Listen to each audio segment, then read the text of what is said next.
Guruk's triumph in the Shaded Hunt carried him beyond the realm of ordinary training, and the elders decreed that he would now walk the path of the Rootborn, a sacred route reserved only for goblins who displayed power beyond their youth. The matron guided him through a passage hidden behind layers of thick roots where the air grew colder in the glow of fungal lanterns, dimmed until only faint traces of green light illuminated the curved stone walls. This path was forbidden to untested youths, because it led to chambers where goblin warriors forged their spirits through trials that mirrored the dangers of the deepest tunnels of the Underroot realm. As Guruk walked, he sensed the familiar pulse of verdant mana moving within him, and the cavern responded like a slumbering giant, acknowledging the return of a forgotten child. He reached a wide cavern, where dozens of goblin warriors trained beneath hanging clusters of glowing fungi that cast shifting emerald shadows across their hardened bodies. The warriors moved with a rhythmic intensity, striking bone blades against hardened stone and leaping between jagged pillars as if performing a ritual meant to ignite their inner fire. Guruk felt a spark of recognition because it reminded him of the disciplined drills he once led as a human king when young knights trained in the art of war against Cork raiders and beastfolk tribes. The overseer of the Rootborn training stepped forward, and his scarred form radiated authority as he inspected Guruk with eyes sharpened by countless battles in the deep tunnels. He motioned for Guruk to enter the training circle, where the ground was covered in thick moss and where ancient roots formed natural barriers that warriors used to sharpen agility and awareness. Guruk stepped into the circle, feeling the eyes of every warrior upon him, and he sensed their doubts as well as their curiosity,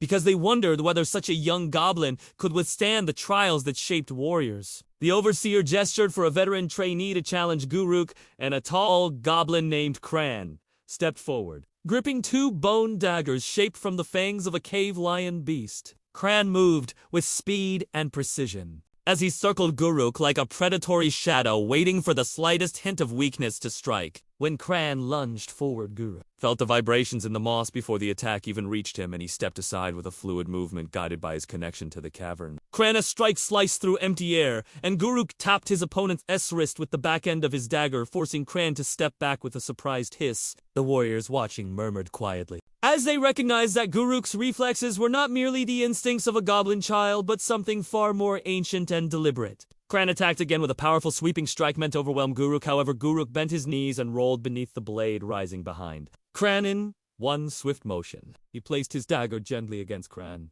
side in a gesture that concluded the duel, and Kran stepped away, nodding with reluctant respect as he accepted defeat. The overseer motioned for the next trial, and a caged beast was brought into the cavern. A Stonejaw stalker known for its crushing bite and ability to leap across wide distances with frightening strength. The beast growled as his cage opened, and it charged with pounding steps that shook dust from the ceiling, while its glowing eyes fixed upon Guruk as prey. Instead of retreating, Guruk planted his feet firmly and allowed verdant mana to surge through his body, forming a protective resonance that flowed into the cavern floor. The Stonejaw stalker lunged, and Guruk ducked beneath. Its jaws then struck its flank with a precise blow that sent the mana humming through the beast's nerves. The beast stumbled and halted its attack, as though confused by the energy that now pulsed through its body, and slowly it backed away before collapsing into a dazed state. The overseer nodded in approval because Guruk had subdued a dangerous predator without killing it, demonstrating both strength and control, which were essential traits for a future Rootborn warrior. After the beast was removed, the matron led Guruk to a deeper section of the cavern, where the walls bore carvings of past goblin heroes who walked the path of the Rootborn long before humans carved cities or elves built their crystal temples. Guruk traced his fingers along one of the carvings, and he felt the verdant mana stir within him, resonating with the ancient memory of a goblin shaman who once forged alliances with underground beasts to protect the tribe. The matron told him through gesture that the next part of his training would test not only his body but his spirit, because the deeper tunnels of the Underroot realm contained horrors that fed on fear itself. She brought him to a narrow chasm where wind-like whispers echoed from unseen depths, and she signaled that he must cross the chasm using only the roots that stretched across like slender bridges. Guruk stepped carefully onto the largest root and felt it sway beneath his weight, as a cold breath from the chasm below brushed against him, carrying the scent of distant beasts and ancient decay. His human memories momentarily returned as he recalled walking along castle parapets high above war-torn battlefields, where falling meant death,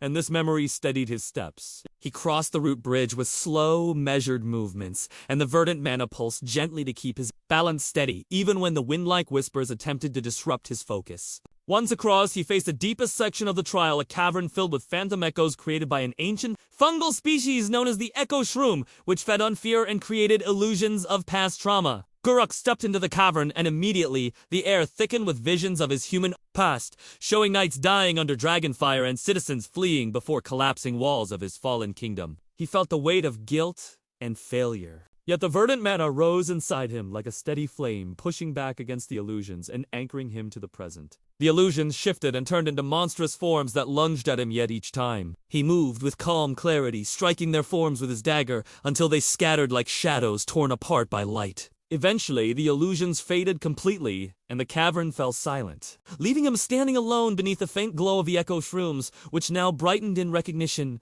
of his victory. He returned to the matron carrying no token because surviving the Echo Shroom cavern was itself the mark of success, and she placed her hand on his chest with a deep sense of pride. The overseer declared that Guruk had passed the Rootborn spirit trial far earlier than tradition would ever allow, and the elders whispered that the deep roots were awakening a destiny bound to the balance of their world. Guruk looked across the cavern, feeling the pulse of the land beneath him, and he sensed that his trials were leading him toward a future far more dangerous than the goblins realized, because ancient powers stirred beyond the Underroot realm. Thus, the third stage of his youth moved toward its end, and Guruk understood that the time when he would leave his tribe and enter the broader world of the underground and beyond was approaching faster than any elder had anticipated. Guruk's completion of the Rootborn spirit trial created an uproar among the elders, because such mastery of inner fear and mana resonance was rare, even among seasoned goblin warriors, and unheard of in someone so young. The matron led him back toward the central settlement, where the cavern air felt heavier than usual, as though the spirits of the deep roots observed his every step with growing intensity. Every goblin he passed showed signs of respect and wariness, because they could sense a rise in power within him that surpassed anything their tribe had witnessed in generations. Guruk felt verdant mana flowing steadily through his limbs and chest, as if preparing him for challenges still hidden beyond the pathways of the Underroot realm. The elders gathered in a circle adorned with carved bone totems and glowing moss, and they discussed in low voices the possibility that Guruk's awakening might be tied to an old prophecy regarding the cycle of deep earth renewal. The matron lifted him onto a stone platform, where she told him, through gesturing solemn expression, that the time had come to learn what lay beyond the tribe's borders. He followed her into a tunnel where the walls widened into a vast chamber known as the Boundary Hollow, a place feared by many goblins because strange occurrences often originated from its depths. The cavern pulsed with shifting green and violet lights cast by rare fungi that grew only where underground energies fluctuated in unpredictable ways. Guruk sensed the tension in the air because the mana currents here felt unstable, as though ancient forces clashed beneath the stone like two serpents struggling for dominance. The matron explained through her motions that the Boundary Hollow marked the edge of their known territory, and that, beyond it stretched regions inhabited by creatures more dangerous than anything Guruk had yet faced. Guruk approached the Hollow's center, where a cluster of tall root pillars formed a natural gateway, and he placed his hand against one of the pillars, feeling the deep pulse of the earth resonate through his bones. A sudden wave of memories washed over him, showing flashes of his past human life, such as burning castles, collapsing walls, and knights screaming under monstrous war cries. Yet the verdant mana pushed the visions aside with gentle force. He walked deeper into the hollow and saw the floor cracked in places, exposing faint streams of blue light rising from the depths, like breath escaping from the world's sleeping heart. The matron watched him carefully because she sensed the mana field reacting to his presence in patterns that no goblin had ever triggered before. Guruk stepped closer to a jagged fissure and felt vibrations rising from far below, as if something enormous shifted in its slumber, and the air trembled faintly in response. He crouched down and pressed his palm against the warm stone, and immediately verdant mana surged outward, forming subtle tendrils of green light that reached into the fissure. The connection revealed whispers of ancient power drifting upward from the deep places, and Guruk sensed the presence of creatures older than the goblins and more ancient than the human kingdoms he once ruled. One of the elders approached him holding a bone staff topped with a shard of root crystal, and he gestured for Guruk to follow him into a narrow side tunnel. That branched from the hollow. Guruk obeyed, and they entered a series of smaller caverns where ancient murals depicted conflicts between goblins, humans, elves, and shadowborn entities that once threatened to consume the underground world. The elder touched the mural and pointed to a figure that resembled a goblin surrounded by spirals of life. Energy and Guruk felt the verdant mana pulse strongly, as if the image called to him directly. The matron joined them, and she placed her hand on Guruk's shoulder silently, affirming that the tribe believed he was connected to the forgotten era when goblins wielded deep earth power in harmony with ancient spirits. As he studied the murals, the mana stirred again, and he felt the cavern itself respond with a low hum that echoed through the roots like distant thunder.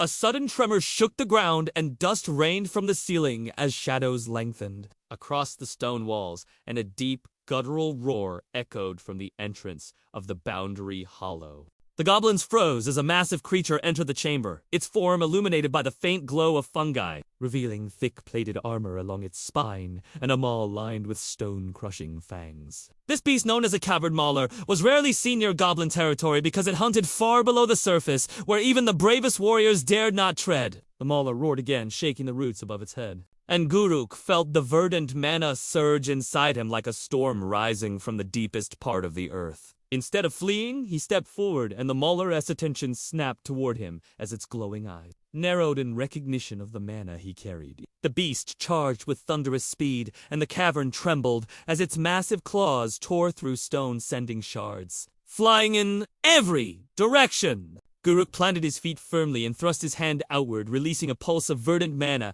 that collided with the Mauler like a wall of living force. The creature staggered as the mana rippled across its armored hide, creating green cracks of energy that spread through its muscles and forced it to slow. The beast roared with fury and attempted another charge, but Guruk felt the cavernous ancient pulse synchronize with his mana, and he released a second wave that struck with overwhelming resonance. The Mauler collapsed to its knees, then slowly lowered itself to the ground, bowing its head as if submitting to a power it recognized from the distant past. The elders gasped because never in their history had a cavern Mauler bowed to any living being, and they realized that Guruk's connection to the deep roots extended far beyond what they had imagined. The matron approached cautiously, and she placed her hand on Guruk's back, whispering a silent blessing as the mana within him glowed softly in response. The Mauler rose and retreated into the darkness, leaving behind a lingering tremor that echoed through the Boundary Hollow, as if marking the arrival of a new force in the underground world.